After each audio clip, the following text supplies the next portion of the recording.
প্ৰিয় শ্ৰোতা বন্ধুসকল নমস্কাৰ। আজি মই আপোনালোকক ৰক্ষক উপন্যাসৰ ৪৯ খণ্ডটি আবৃত্তি কৰি শুনাম। এতিয়া শুনক। সৌমিত্ৰীৰ কথা শুনি ক্ৰুদ্ধ হৈ অতিকায়ে লক্ষ্মণক ৮০ বিষ বানৰ অবিৰল বৰ্ষণৰ দ্বাৰা ঢাকি পেলালে। কিন্তু লক্ষ্মণে অৰ্ধচন্দ্ৰৰে সেই বান কাটি দিলে। তেতিয়া অতিকায়ে ৫ডাল বান উলিয়াই একেলগে নিক্ষেপ কৰিলে। লক্ষ্মণে সেই বান কাটি জ্বলন্ত ব্ৰহ্মাস্ত্ৰ মন্ত্ৰপুত কৰি অতিকায়ৰ ওপৰত এৰি দিলে। সেই মহাগ্নিদীপ্ত মহাস্ত্ৰ কালদণ্ডৰ দৰে অতিকায়ৰ সমস্ত অস্ত্ৰ ছিন্ন ভিন্ন কৰি তেওঁৰ কিৰীটিমণ্ডিত শিৰত গৈ লাগিল। যাৰ আঘাতত শিৰস্ত্ৰাণ সহিত তেওঁৰ শিৰ হিমালয়ৰ চূড়াৰ দৰে হঠাতে মাটিত বাগৰি পৰিল।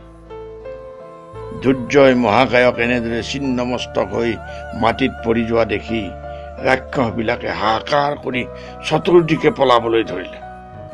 সেই পলায়মান ৰাক্ষসকলক উদগ্ৰ বীৰ্য বানৰে জঁপিয়াই জঁপিয়াই হেঁচা মাৰি ধৰি গছকি গছকি মাৰিলে। যিবিলাক জীয়াই থাকিলে সেইবিলাকে লংকালৈ গৈ ৰাক্ষস ৰাজ ৰাৱণৰ আগত মাটিত পৰি কান্দিবলৈ ধৰিলে। এনেদৰে ১৬ দিন ধৰি ৰাক্ষস সেনানায়কসকলে ঘোৰ যুদ্ধ কৰিলে। অংশুমান ভুৱন ভাস্কৰ সূৰ্যই যিদৰে উদয়াচলত আৰোহণ কৰে, তেনেদৰে মহা তেজস্বী জগতজয়ী ৰাৱণে লংকাৰ দুৰ্গৰ চূড়াত উঠি ৰণক্ষেত্ৰ নিৰীক্ষণ কৰিবলৈ ধৰিলে। লংকাৰ অগণন স্বৰ্ণমণ্ডিত মন্দিৰৰ ওপৰত তেওঁ বিষাদপূৰ্ণ দৃষ্টি নিক্ষেপ কৰিলে, যিবিলাকে সিহঁতৰ মনোহাৰিত্বৰ দ্বাৰা তেওঁৰ মন মোহিত কৰিছিল। পুষ্পোদ্যানসমূহৰ মাজত থকা কনক বিহাৰ অট্টালিকা, কমলালয়ত থকা সৰোবৰৰ ৰজত দীপ্তি আৰু পুষ্পিত তৰুৰাজিয়ে যুৱতীৰ যৌৱনৰ দৰে নয়নত আনন্দ দান কৰিছিল। নগৰৰ হাত বাট ৰত্নেৰে পৰিপূৰ্ণ আছিল, যেন বিধাতাই জগতৰ সমস্ত সম্পদ সূচা আৰু স্বৰ্ণলংকাৰ পদতলত পূজাৰ নিয়ম অনুসৰিহে সজাইছিল। হাই, আজি এই ৰাক্ষসপুৰী শ্ৰীহীন শৱৰ দৰে হ'ব ধৰিছে। উন্নত অচল অটল প্ৰাচীৰৰ ওপৰত নিৰ্ভয় সিংহৰ দৰে ঘূৰি ফুৰা সিংহ বিক্ৰম বীৰসকল এতিয়া ক'ত?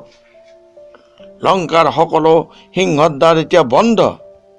তাৰ আশে পাশে অসংখ্য ৰথ, হাতী, ঘোঁৰা আৰু পদাতিৰে বহু সমাগত হৈ আছে।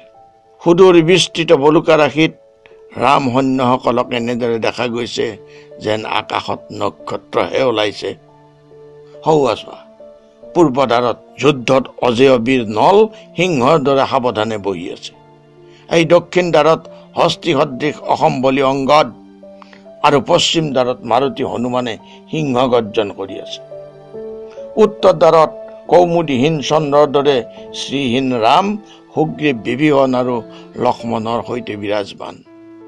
১ মাহ ধৰি এওঁলোকে মোৰ লংকা এনেদৰে ঘেৰি লৈছে, যেনেদৰে বেধে গহন বনত সিংহিনীক জালত আবদ্ধ কৰি লয়।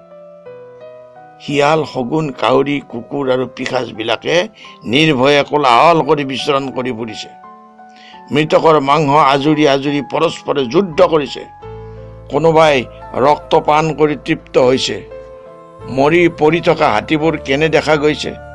কিমান যে ৰথ, ৰথী, ঘোঁৰা, শুলি আদি চূৰ্ণ বিচূৰ্ণ খণ্ড বিখণ্ড হৈ পৰি আছে।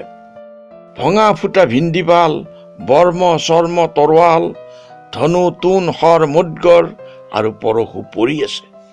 তেজস্বী বীৰৰ শিৰস্ত্ৰাণ, মণিময় কিৰীটি আৰু সেই কিৰীটিধাৰীৰ শিৰ বাগৰি পৰি আছে।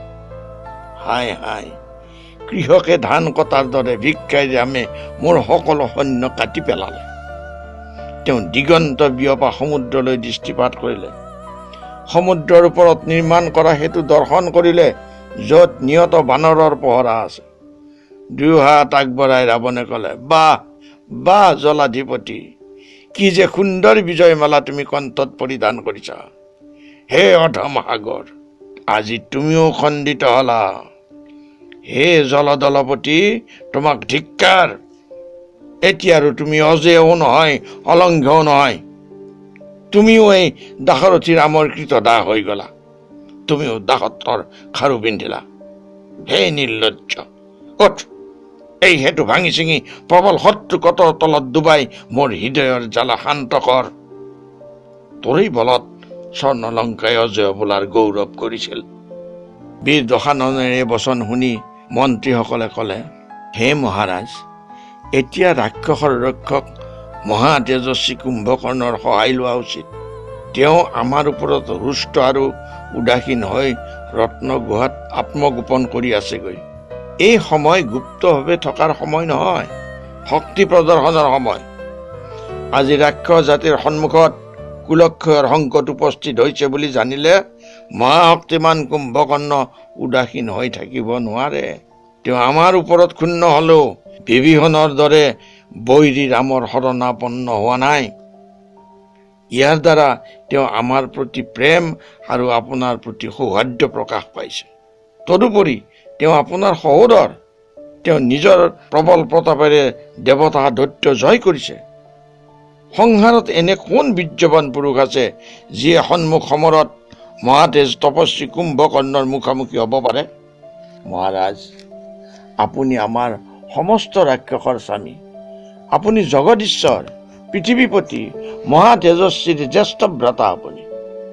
সেয়েহে মন্ত্ৰীসৱ সহিতে আপুনি যেতিয়া তেওঁৰ কাষ চাপিব তেতিয়া তেওঁৰ ক্ৰোধ বিগলিত হ'ব। তেওঁ হাতত অস্ত্ৰ ধাৰণ কৰি সমৰ ক্ষেত্ৰত প্ৰবিষ্ট হ'ব। তেওঁ সমৰাংগন পোৱাৰ লগে লগেই আমাৰ পৰাজয় জয়লৈ ৰূপান্তৰিত হ'ব। তেওঁৰ মহাশক্তিৰ আশ্ৰয়ত থাকি আমি মহাবীৰসকলে সেই ক্ষুদ্ৰ বানৰবিলাকক কাটি পেলাম। এয়াই আমাৰ মত। বাকী মহাৰাজাহে জানে।